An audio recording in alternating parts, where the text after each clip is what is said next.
Kalau lo yang baru mulai kerja ataupun karyawan kantoran maupun lo yang ngerti soal politik, pasti lo nggak asing dengan pemberitaan yang saat ini huru hara gitu ya. Pajak 12% itu akan naik di per 1 Januari 2025. Nah, ini gimana tanggapan lo?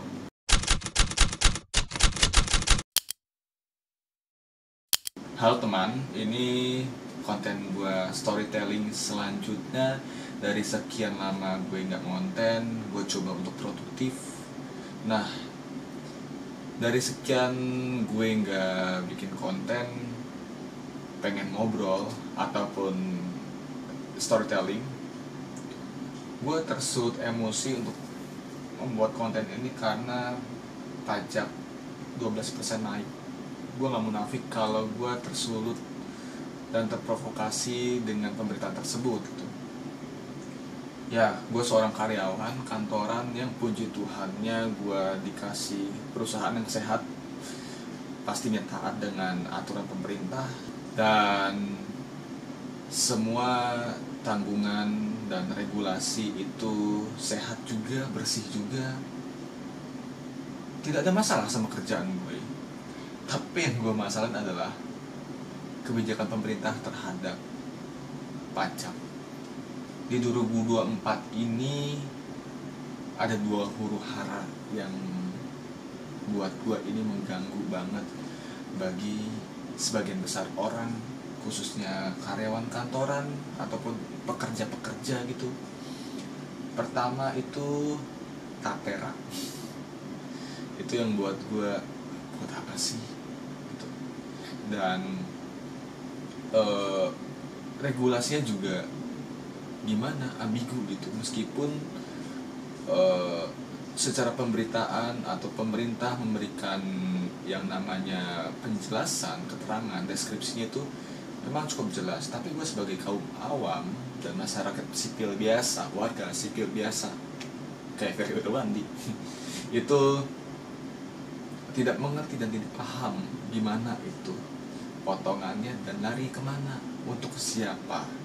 Itu yang tapera ya. Kita sebagai karyawan cukup pusing dengan banyaknya pajaknya potongan yang diambil pemerintah gitu, banyak banget. Dan setiap gajian itu ada aja potongan pajaknya gitu, yang kita ngelihatnya wah, dari nominal yang sekian akhirnya turun sekian gitu. Makanya kita harus pintar-pintar juga untuk negosiasi ya teman-teman yang baru mencari kerja atau sudah negosiasi dengan perusahaan, bagaimana hitungannya untuk supaya lu gak rugi-rugi amat dengan potongan pajak gitu. Dengan yang perusahaan bersih gua aja udah cukup pusing, gimana perusahaan yang tidak terdaftar dalam atau startup yang belum terdaftar dengan Disnaker gitu. Makin pusing kali ya. Gue udah merasakan startup sering banget dan pusing dengan potongan pajak, dengan hal lainnya, ditambah dengan tapera. Potongan pajak ini lari kemana sebenarnya gitu buat gue sebagai kaum awam dan sebagai warga sipil biasa. Jujur ini konten storytelling yang tidak ada deskripsinya. Gue hanya terpatok dengan metode ya yang gue catat sendiri dan gue pelajari sendiri dari berbagai sumber, baik itu TikTok, baik itu informasi-informasi dari YouTube yang berkaitan dengan storytelling. Di sini cuma mengungkapkan keresahan pajak 12%. Pajak 12% itu ribet ya, ngomong pajak doang. Nah itulah ribetnya birokrasi yang bikin huru hara. Pajak 12% ini bakal mau kayak gimana dan lari kemana gitu. Sementara kehidupan kita nih kebutuhannya semakin meningkat gitu. Makanan mulai naik harganya, sembako udah mulai naik harganya gitu.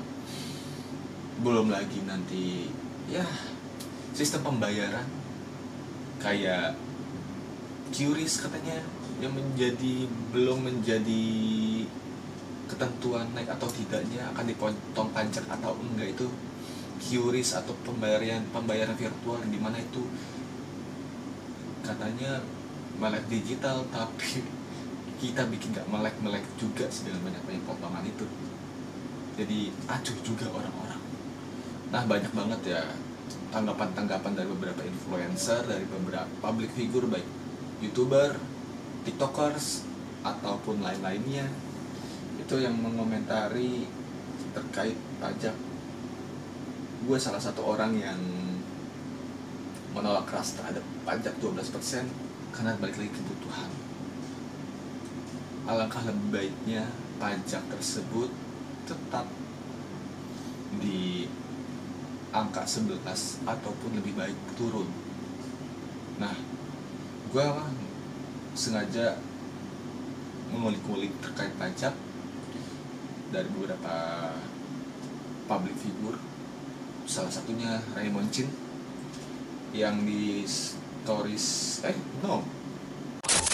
di short YouTube-nya menjelaskan tentang pajak 12% itu katanya bikin bagus ya. Katanya pajak 12% itu bagus ya kalau dipergunakan dengan benar dan bijak oleh pemerintah.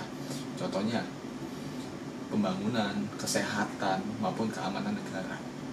Tetapi akhirnya yang kita rasakan mana?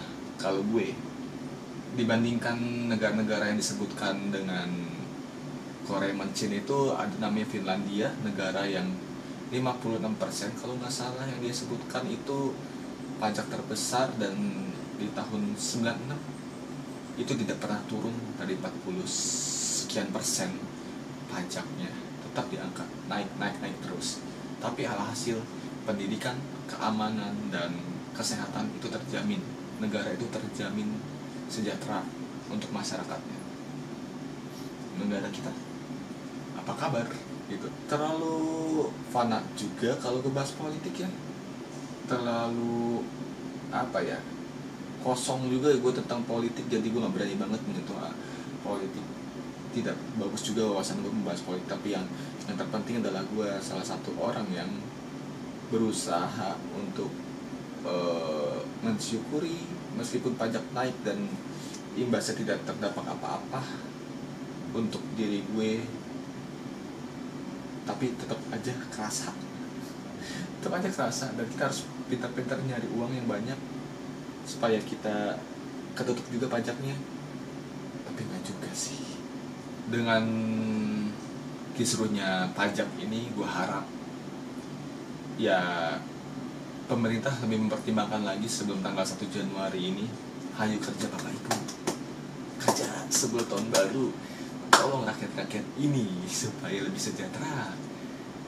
Karena apa? Lebih baik potong anggaran pemerintah atau kabinet ataupun pemangku pemerintahan, anggaran pemerintahan lainnya, dibandingkan harus memeras